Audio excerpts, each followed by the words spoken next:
रासायनिक खादें लेके आते थे, यूरिया डीएपी डालते थे, कुछ तो लागत। या तो नया बीज लो, और अगर पुराना बीज ले रहे हैं तो पुराने बीज में जो डॉक्टर साहब बता रहे हैं बीज का अमृत है ना ये, तो जो बीमारी उसमें घर थी प्रकार की कमी नहीं है, तो हमारे खेत में क्यों है?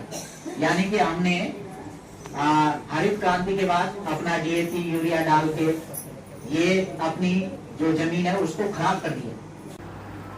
और अंडे होते हैं बहुत छोटे, आप देख के नहीं आएंगे, आप नहीं पहचान पाओगे, थोड़े बहुत कीड़े होते हैं। और उसमें क्यों देता है, उसके पीछे भी एक कारण है।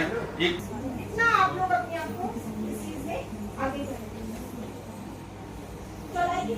तो आप लोगों ने देखा भी होगा कि जो हमारे खेत की जो उत्पादन क्षमता पहले थी, आज से 20-30 साल पहले तक जो गोबर हम लोग डालते थे, जो खाद डालते थे, उससे जो उत्पादन होता था वो नहीं हो पा रहा है।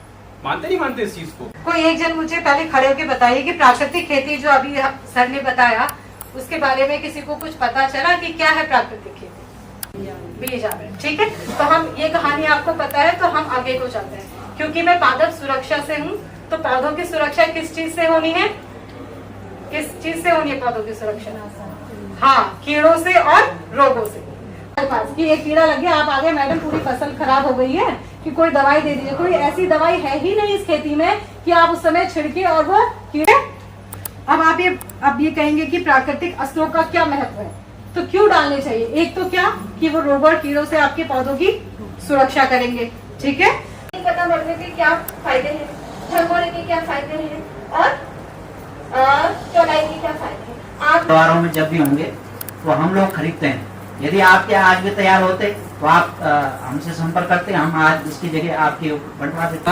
मतलब इसमें लाइन सोइंग का भी बहुत अच्छा पैटर्न है, तो उसको भी हमको अडॉप्ट करना चाहिए। ज़्यादा उत्पादन देगा और आपको जब आप काम करोगे तो बहुत सरलता से तालाबों में तो बहुत ज्यादा टहनियों से कहीं कोई रस वगैरह तो नहीं निकल रहा है, कहीं कोई दिक्कत नहीं है ना, क्योंकि जब रस वगैरह निकलता है उसमें कहीं से कट जाता है तो वो कुछ पोषक तत्वों की कमी से भी होता है और बीमारी से भी होता है। जैसे मैडम बता रही थी ना कि हमें फर्क।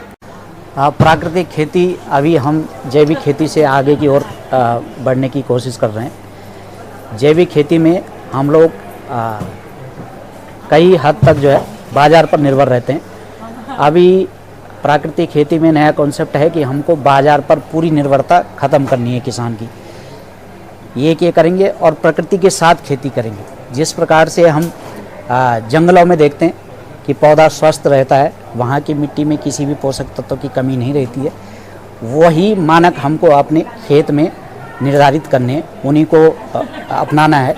कि क्या कारण है कि हम जो प्रकृति को जब देख रहे हैं वहाँ पर कोई भी पौधा अस्वस्थ नहीं है, कोई भी कीट बीमारी नहीं है, और खेत में हम देखते हैं कि यहीं पर कीटों का प्रकोप अधिक है और बीमारियों का प्रकोप अधिक है। तो कहीं न कहीं हमने मिट्टी की उर्वरा शक्ति को जो है रासायनिक खेती से इसको कम किया है, और जिसके कारण हमको जो है अपनी उर्वरता जो क्षमता है मिट्टी की वो कम पाई जा रही है। और इसको दोबारा से मेंटेन करने के लिए हम प्राकृतिक खेती को प्रकृति की ओर चलने की खेती कहेंगे। और पूरी तरह से एक किसान एक गाय पर और सूक्ष्म जीवों पर आधारित खेती है, जो गाय के गोबर से ही ये जीव उत्पन्न किए जाते हैं। इस प्रकार से हम लोग इस कार्यशाला का आयोजन आज किया था, और भविष्य में इस प्रकार के जो है प्राकृतिक खेती के ऊपर कई कार्यशालाएं यहाँ पर आयोजित की जाएंगी। और हमारे कृषि विभाग की ओर से अभी कई जिले इसमें सम्मिलित भी किए गए, क्योंकि हमारा जिला पूर्व में ही संपूर्ण जैविक जिला घोषित था, और इस प्रकार से अभी ये स्कीम हमारे ज़िले में आई नहीं है।